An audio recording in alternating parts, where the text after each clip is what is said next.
Erinnerst du dich an Anonymous, die Hackergruppe mit den Guy Fawkes-Masken, bekannt für die Hacks an Scientology, dem Kuckucksklan und auch ISIS? Ich weiß nicht, wie es dir geht, aber ich habe schon lange nichts mehr von ihnen gehört. Es gab eine Zeit, da waren diese Hacktivisten ständig in den Medien. Doch in den letzten 4 Jahren hörte man immer weniger von ihnen. Doch woran lag das? Das schauen wir uns genau in diesem Video an und ich wünsche dir mega viel Spaß mit dem Video und bis gleich. LH Cybersecurity. Be part of IT. Bevor wir uns anschauen, was mit Anonymous passiert ist, sollten wir uns erstmal anschauen, was ist oder was war Anonymous. Anonymous, eine Hacktivistengruppe zu nennen, ist etwas irreführend. Denn sie haben keine Struktur und sie haben auch keinen Führer. Stattdessen sind sie ein Kollektiv, eine Gruppe von Leuten versammelt um eine Idee und Werten. Sie widersetzen sich gegen Zensur im Internet und gegen Staatskontrolle. Sie sind Befürworter für Privatsphäre und Redefreiheit. Denkt daran, jeder kann sich als Anonymous identifizieren. Also wenn wir uns fragen, was mit ihnen passiert ist, fragen wir uns nicht unbedingt, was einzelnen Hackern passiert ist. Wir fragen uns eher, was ist mit dem Kollektiv als Ganzes passiert? Was ist mit den Werten und den Ideen, hinter denen Leute stehen wollen? Warum identifizieren sich Leute nicht mehr mit Anonymous? Ein Vice-Interview 2017 mit einem Anonymous-Mitglied gibt uns ein paar spannende Hinweise. Laut diesem Anonymous-Mitglied hatten sie 2011 ein sehr starkes Team. Alle der Haupthacker hatten sehr gute Fertigkeiten und sie wussten, was sie taten und beherrschten ihre Tools.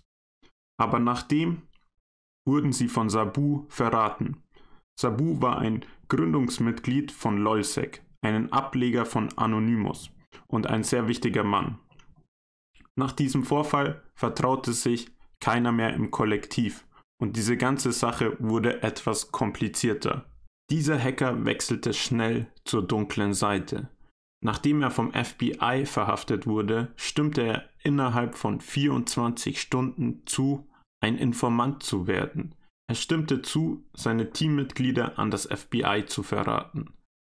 Danach wurde einer nach dem anderen identifiziert, verhaftet und viele gingen ins Gefängnis. Es ist leicht zu erkennen, warum das Vertrauen in Anonymous so zerstört wurde, wenn man bedenkt, wie schnell die Mitglieder verraten wurden. Davor wurden Anonymous-Handlungen jedoch immer politischer. Zum Beispiel veröffentlichte WikiLeaks 2010 geheime Videos von der USA. Das waren internationale Schlagzeilen. Als Resultat verweigerte sich PayPal, Spenden für WikiLeaks anzunehmen. Anonymous gefiel das gar nicht und somit starteten sie eine DDoS-Attacke gegen PayPal.